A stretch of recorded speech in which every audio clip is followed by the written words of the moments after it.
Muy buenos días con todos los televidentes. Bienvenido. Artículo 142, de acuerdo a la convocatoria que se va a aplicar en la Asamblea Nacional de la Ley Orgánica de la Función Legislativa. Me refiero al tema del juicio político. Informe no aprobado en la Comisión de Fiscalización. ¿Qué realmente es lo que pueda ocurrir a juicio suyo? La ciudadanía tiene claro de que no hay fundamento alguno para el juicio. El presidente de la República no ha cometido peculado alguno. No existe ninguna prueba al respecto y eso ha sido dilucidado a lo largo de este proceso. Ahora bien, ¿qué es lo que ha pasado ahora? ¿Cuál es la nueva etapa? Se ha convocado a la Asamblea Nacional para que decida si hay o no hay juicio.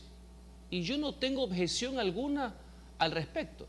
Donde tengo mis serios reparos es cómo lo van a hacer. Ese artículo que se ha citado, el 142 de la Ley Orgánica de la Función Legislativa, no aplica, porque lo que el pronunciamiento del Procurador General de Estado, que es bastante claro y vinculante, establece es que el informe no aprobado por la Comisión, pero sí motivado, es el antecedente para que los legisladores tomen la decisión de que exista un juicio al cual jamás le hemos temido. ¿Por qué? Porque tenemos la verdad de nuestro lado, porque no hay prueba alguna y porque el presidente no ha cometido. Tratar de llevar al presidente de la República en un proceso de juicio político que es agravado, no es simple como el de los ministros de Estado y sujetos a fiscalización como el artículo 131 de la Constitución, es absolutamente descabellado. Es decir, ya no lo van a juzgar a un presidente de la República con un informe motivado, que en este caso no fue aprobado, sino por una resolución que mañana pongan en el Pleno. Evidentemente, no estamos de acuerdo. Ahora, esa resolución que pueda poner la Asamblea contradice lo que ha señalado en su momento la Corte Constitucional. Pero flagrantemente. ¿Y entonces qué hacer, ministro? Es un atentado contra el debido proceso y eso el ciudadano, el pueblo ecuatoriano tiene que tenerlo bastante claro. A eso es lo que estamos sujetos. Sin embargo, nosotros seguiremos defendiendo la inocencia del presidente de la República. Mañana se harán los argumentos del caso, más allá que no le tememos al proceso. Esa siempre fue la decisión del presidente de la República, pero sí preocupa la forma tan simplista en que quieren llevar este proceso.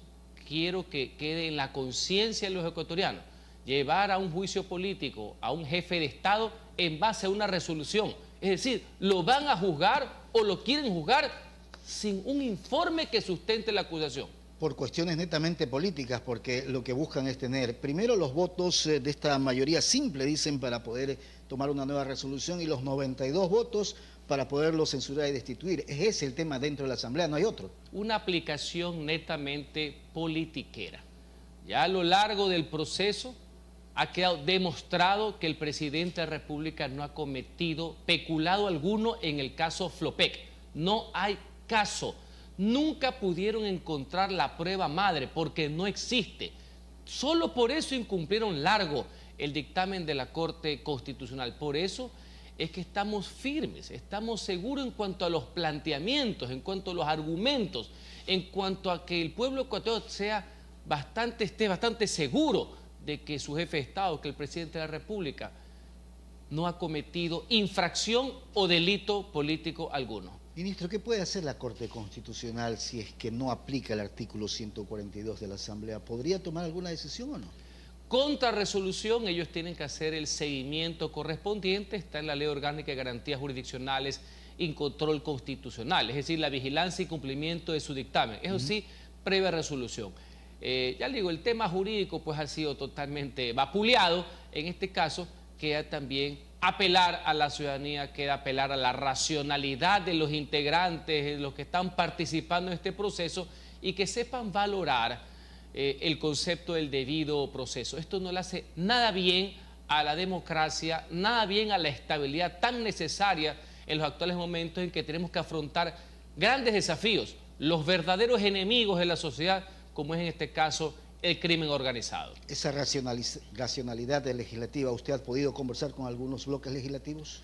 Permanentemente han existido diálogos con diferentes actores en el Parlamento ecuatoriano, tanto más que es parte de mi trabajo. Recordemos que hay leyes que hay que sacar adelante permanentemente, para lo cual se necesitan acuerdos mínimos, como por ejemplo en los próximos días el pueblo ecuatoriano va a ver cómo existió un acuerdo básico, que importante, positivo, en torno a la reforma parcial a la Constitución por parte de muchas bancadas, para que las Fuerzas Armadas del Ecuador puedan intervenir directamente sin necesidad de estado de excepción para luchar contra este enemigo ahora interno que es el crimen organizado, para que vean que sí se puede trabajar en conjunto. Adicionalmente, obvio que siempre existirán diálogos. En los próximos días tiene que haber un cambio de las autoridades legislativas o designación de las nuevas dignidades legislativas. Así que eso es lo más normal, lo más común en una democracia. ¿Nació todo esto chueco, jurídica y políticamente? Qué buena frase, maestro. La voy a aplicar. Chueco, de entrada, torcido, sin ningún fundamento. Y es más, veo a veces con asombro cómo algunos legisladores tratan de posicionar de que si no existen 104 votos, significa que ya han traicionado o que dan la espalda al pueblo. Señores, tengamos claro, queridos televidentes, los 104 votos que existieron hace unos meses fue para un informe del cual el caso Flopec, que es por lo que finalmente están enjuiciando políticamente al presidente de la República, no estaba. Y eso es importante recalcarlo. El caso Flopec, que está caído jurídicamente porque jamás existió prueba alguna, no fue ni siquiera motivo del análisis de la comisión de la Asamblea del mes de febrero pasado. Frente a eso, entonces, la política está, o los intereses políticos están jugando por sobre los intereses de los ecuatorianos, ministro.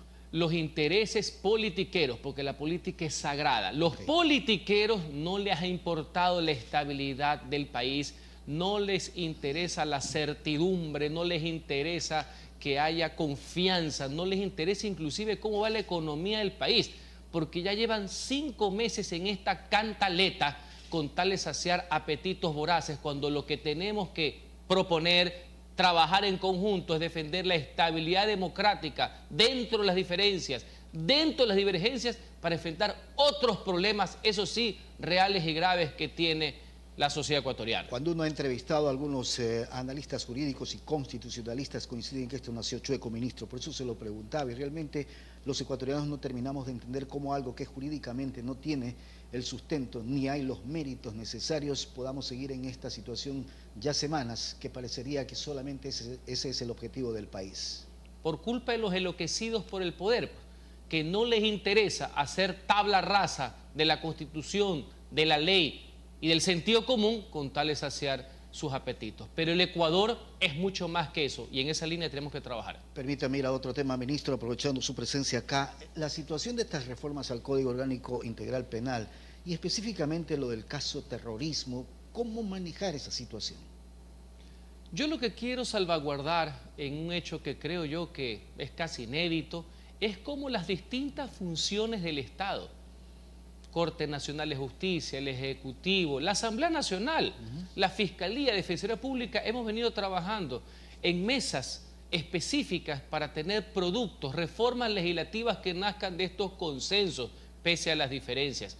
Ya un primer avance fueron las reformas a la Ley Orgánica de Garantías Jurisdiccionales, se presentaron hace unas semanas, para, entre otras cosas, jamás, de los jamases, limitar los derechos y garantías. Esa no es la posición, pero sí tener un marco claro para que, por ejemplo, el habeas corpus, que es una garantía importante, no se sobreponga ni modifique sentencias penales, no se involucre en el ámbito penal, que ha sido la salida para que criminales y politiqueros sentenciados puedan hacer fiesta o hacer un festín.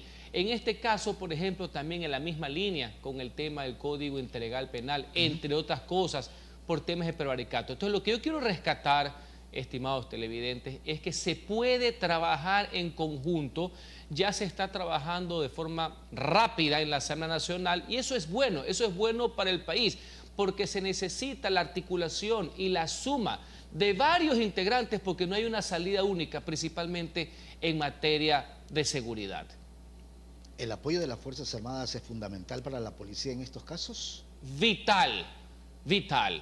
El nuevo rol de las Fuerzas Armadas, la nueva misión ante esta amenaza que es interna, transnacional, que va en colaboración y coordinación permanente con la Policía Nacional para poder detener esta amenaza que tiene prácticas terroristas también del crimen organizado y narcotráfico, es fundamental para la sociedad. Tenemos que comprenderla, tenemos que apoyarla. Las Fuerzas Armadas, las fuerzas del orden, tienen ahora una nueva misión que enfrentar. Es velar por la seguridad de los ecuatorianos, sí, ante esta nueva amenaza latente. Y para eso se aplica el uso legítimo de la fuerza, que es fundamental también. Hay el marco legal necesario, reformado últimas veces para tener más claro que nunca por qué la fuerza pública puede utilizar su armamento en defensa de la sociedad. Esto adicionalmente al respaldo político, al respaldo institucional, a la política pública que trasciende inclusive al gobierno nacional, como es la decisión del CONCEP, el Consejo de Seguridad Pública del Estado, donde está representado todo el Ecuador, toda la institucionalidad, de darle el soporte necesario para el accionar de lo que es Fuerzas Armadas y Policía Nacional ante este grave problema que es el crimen organizado y sus prácticas terroristas. ¿Se le fue de las manos al gobierno el tema de la seguridad en el Ecuador o no, ministro? Es un problema grave, mucho más de lo que se pudo haber imaginado, que obedece ahora a que tiene que existir una política de Estado debidamente articulada. Y esa debe ser también el objetivo, es el objetivo principal y por los cuales debemos trabajar permanentemente, sin distingo ideológico. Por eso me sorprende que en vez de aunar esfuerzos en temas como este, que es la seguridad ciudadana, que para mí debe ser la base del acuerdo sobre lo fundamental, en lo cual nos pongamos todos los ecuatorianos a trabajar en conjunto, liderados obviamente con el gobierno, respetando también la institucionalidad y las diferencias que pueda haber, se dediquen a quemar tiempo y a satisfacer intereses personales que no le convienen al país. Es que esa institucionalidad parece que está quebrantada, ministro. Pero nosotros estamos para fortalecerla, no para minarla. Esa es la gran diferencia con los que quieren dinamitar todo, unos para pescar a río revuelto, otros para estar fuera del radar y otros para burlarle el pepo a la inmunidad. Porque le decía esto de alguna u otra manera, el esfuerzo que se puede hacer por parte de la fuerza pública en el tema de seguridad, pero si no hay una justicia que vaya acorde a lo que establecen las normativas claras, así de sencillo, y no aplicar lo que se tiene que aplicar por querer aplicarse en determinado momento, la situación no va a cambiar, ministro. Es un comentario absolutamente válido. Se lo hemos repetido en las mesas de trabajo al señor presidente de la Corte Nacional de Justicia. Todos los esfuerzos, inclusive la entrega, inclusive la vida de los miembros de la Policía Nacional, como lo que pasó la semana pasada, no va a servir de nada si la justicia, si jueces aliados de la sociedad, no el crimen organizado, no sentencian, frenan la impunidad y dan un mensaje y una lección de que la seguridad de los ciudadanos y los intereses de la sociedad en pleno están por encima de estos delincuentes, de estos criminales y de estos terroristas. Es verdad, tenemos que trabajar en conjunto y tengo la confianza de que las cosas en ese sentido van a cambiar. Cierro este diálogo, ministro, primero agradeciéndole con la última interrogante. Si en la Asamblea pasa el tema del juicio político, lo censuran y lo destituyen, ¿qué hacer? Si en la Asamblea mañana llegara a pasar esta burda resolución que no tiene fundamento en el informe motivado que establece el procurador, el juicio continúa, como siempre se preveyó. Ahí no hay duda alguna y el presidente se defenderá y estamos seguros que saldrá absuelto de esta infame situación. Ministro, quiero agradecerle por haber estado con nosotros. Una buena mañana. Muchísimas gracias, muy buenos días con todos. Gracias.